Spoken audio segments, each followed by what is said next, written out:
बापरे, आज तर जामच उशीर झालाय मला. ही बघ, मॅडम आता आली. किती वेळ झाला बघितलं का तुम्ही?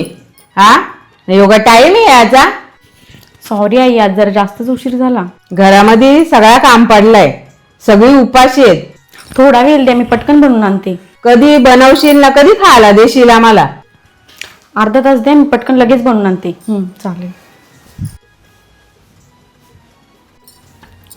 पटकन पटकन आवरायला लागलं आता. बापरे.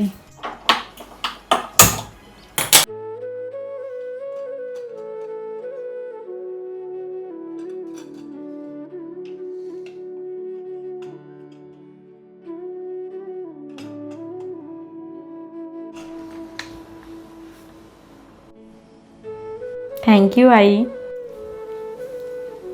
अगं, घरातली कामं करायची जबाबदारी तुझ्या एकटीवरच आहे का काय?